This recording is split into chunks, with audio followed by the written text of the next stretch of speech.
যারা কয় গান বাজনা হারাম তা চ্যালেঞ্জ করছি। আমি শরীয়ত সরকার থাকবো, 50 লক্ষ টাকা থাকবো যদি গান বাজনা প্রমাণ দেখাইয়া জায়েজ না করতে পারি। জীবনে বাউল মঞ্চে আমিও দাঁড়াবো না, কোনো বয়াতিরও দাঁড়াবার দেবো না। আমি তৈরি আছি, হিম্মত থাকলে দেখা। যদি সঠিক পথের মধ্যে আপনারা বললেন 5 জন আসবেন, আমার বেশি না, আমার থেকে আমি 5 জন লোক রাখবো। মুফতি ডক্টরেট আছে, হ্যাঁ, আমরা 5 জন লোক রাখবো, আপনারা 5 জন লোক আসেন।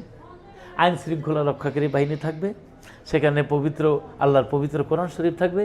সেখানে যদি হারাম থাকে আমি কানে তওবা করে গান বাজনা ছেড়ে দেবো। আমি হারাম কাজ কেন করব? এই রুটি রুজি আমার মায়ের রেখা হয়েছে, হয়তো আমার মাছ নাই, আমার বউ বাচ্চা পোলাপানকে আমি খাওয়াই, পাপের হিসাব দেবো আমি? এটা তো হইতে পারে না। এটা হারাম হইলে আমি করব না।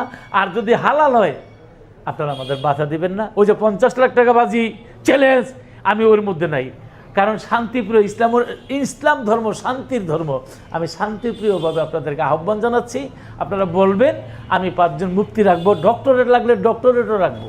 কিছুদিন আগে আমাদের বাংলাদেশের বাউলের একজন লোক, কি যেন একটা নাম, লতিফ সরকার চ্যালেঞ্জ দিয়েছে যে আমাদের হুজুরদের সাথে সে বসতে চায়। আমি বললাম টাকা লাগবে না, বাউল মতবাদ যে মুসলমান নয় টোটালটার উপরে বসবো আমি একা, বাংলাদেশে কোনো আলেম লাগবে না। আমি যদি ঠকে যাই তোরে 1 কোটি টাকা দেব।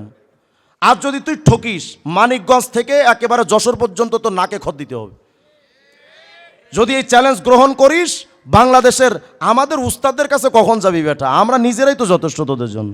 আমাদের উস্তাদরা তো বহুত উপরে, ওনারা তো লড়াই করবেন আরও বড় উপরের বিষয়ের সাথে। আমাদের উস্তাদ লাগবে না, ইনশাল্লাহ ওনাদের হাতে গড়া ছাত্রগুলোই তোদের জন্য যথেষ্ট।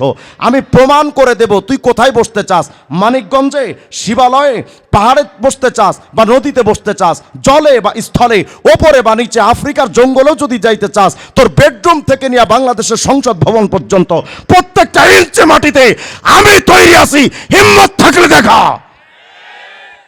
মিডিয়ার সামনে এসে শুধু চ্যালেঞ্জ ছুড়ে দেয়। তাই আমি বললাম ঠিক আছে, চ্যালেঞ্জ গ্রহণ করলাম, অ্যাকসেপ্টেড। কখন বসতে চাস? পুরা বাউল মতবাদ নিয়ে, শুধু একটা না, তবে শুধু লতিফ সরকার নয়, তোদের বাংলাদেশে বড় শীর্ষ বাউল যারা আছে সবগুলোর একসাথে বসবি। তোরা থাকবি 5 জন, 10 জন বা 100 জন বা 1 লাখ, আমি একা থাকবো ইনশাআল্লাহ।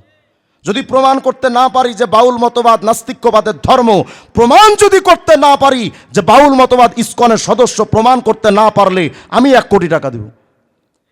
তোর টাকাও লাগবে না, শুধু নাকে খত দেওয়া। তোদের যতগুলো বাউল আসবে সবগুলো ধুতি পয়রা শুধু নাকে খত দিবি, বাস আমি এই দৃশ্যটা দেখবো, আর কিছু লাগবে না।